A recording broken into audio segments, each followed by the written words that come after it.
From Illinois Public Media News, this is 217 Today. I'm Kimberly Schofield. It's Friday, February 6th. Coming up, a conversation with Sanford Hess, who's running for the Democratic ticket for Champaign County Executive. That story in just a few minutes, but first, these headlines. Illinois farmers are pushing to protect their land from construction for carbon dioxide pipelines. A statewide pause on CO2 pipeline construction is set to expire this July. Steve Hess is a fifth-generation farmer from Bushnell in west central Illinois. He says a few years ago, a land agent for a company approached him offering to buy part of his land for a pipeline project. But he talked about how that, if you don't sign up with this, and if our project gets approved by the Illinois Commerce Commission, we can just use eminent domain and take your property. That hit me that hit me wrong.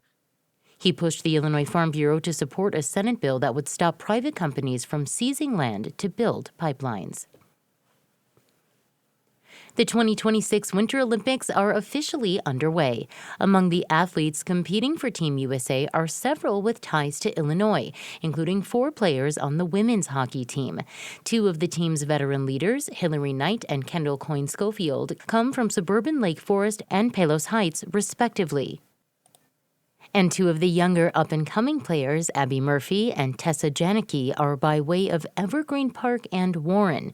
Sports contributor Cheryl Ray Stout says this is the most anticipated U.S. squad yet. They also are expected to win the gold because they beat Canada in the rivalry series. It was just recent. And the other fact is, everyone can't wait for this to happen. This is the youngest and fastest U.S. team on the ice. The team opened up their slate of Olympic Games yesterday morning when they matched up with Czechia in the preliminary round. A Bloomington-based research institute is recruiting 48 families in central Illinois for a study exploring alternative forms of treatment for substance use disorder. Dr. Tess Drzdowski is on the research team at the Chestnut Health System's Lighthouse Institute. She says the study will offer free services for young adults for 6 months. They get connected with a peer recovery support specialist who has been trained by us to also provide educational, vocational skill building. The study will also bring virtual services for the caregivers of the young adults. A nonprofit that pushes for development in the St. Louis region took several public officials on out-of-state trips to data centers.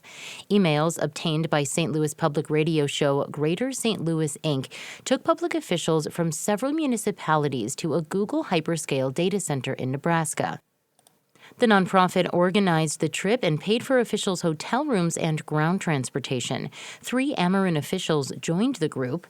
Troy, Illinois City Administrator Jay Keevan went on the trip. He says he walked away still skeptical of data centers. I see the benefits.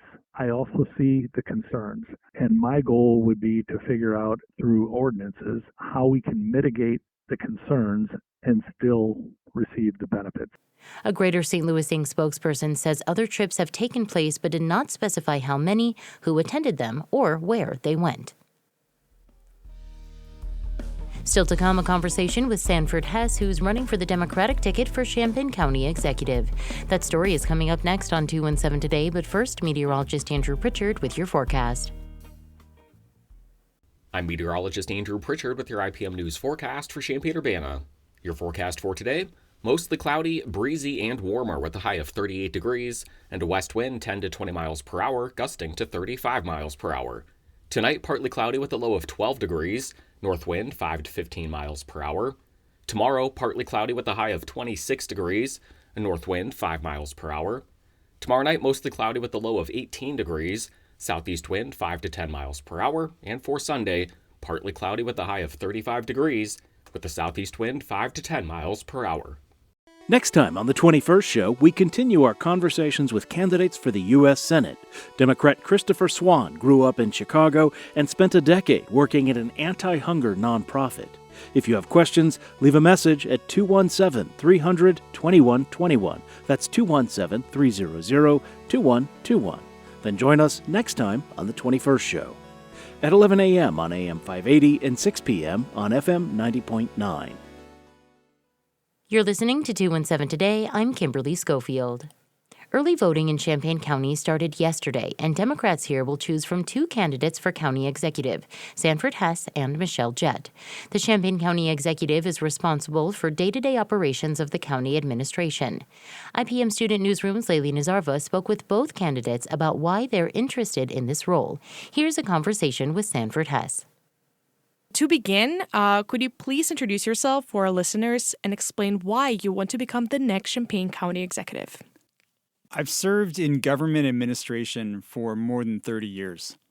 Most of the time that I've been working was as a government consultant, but recently I was the head of IT for the city of Urbana for 10 years, from 2013 to 2024.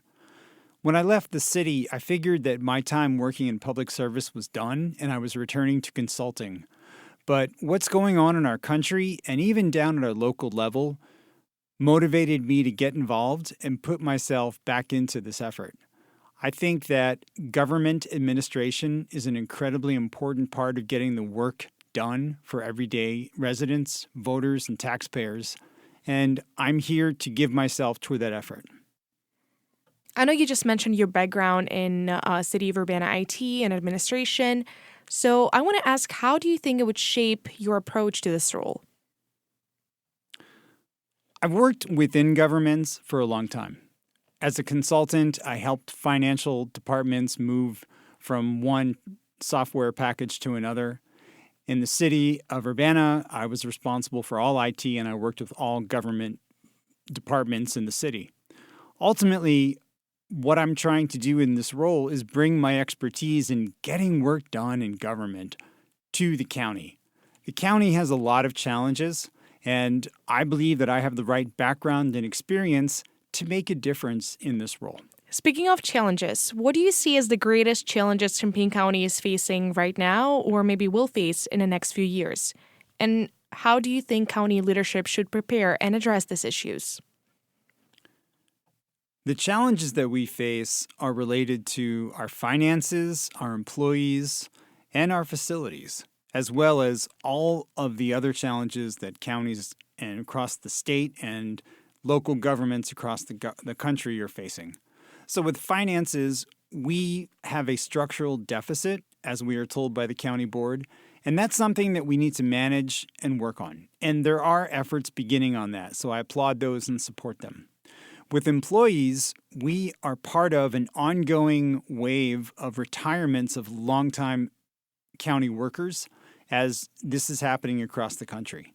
And so what we need to work on there is making sure that we're supporting our workforce and bringing in new people to the workforce who might not be looking at government careers.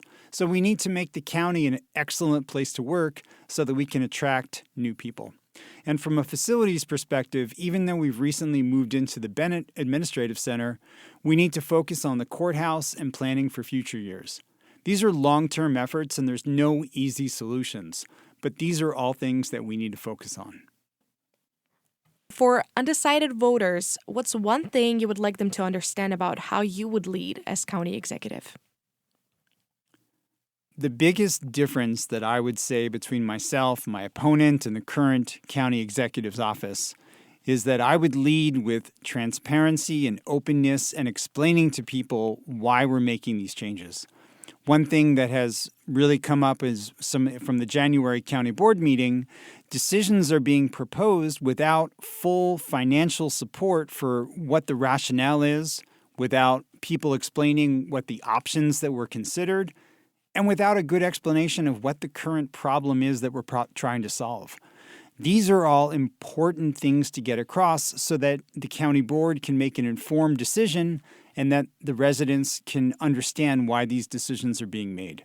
So I'm going to be first and foremost with presenting information to people to justify why we're doing things so that they can better understand and not stop and worry that we're wasting money or wasting time. We need to explain more of what we're doing to people clearly and openly.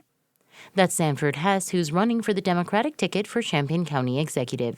He spoke with IPM Student Newsroom's Layli Nazarva. Hess is running against Michelle Jett. Our interview with Jett aired yesterday. You can find it on our website, ipmnewsroom.org, and on the 217 Today podcast. The primary election takes place March 17th. That's it for today. 217 Today is produced by Juliana Means. Reporting today contributed by Abisola DeHunsi, Noah Jennings, Leila Nazarva, Eric Stock, Kayvon Mansouri, and Kate Grumke.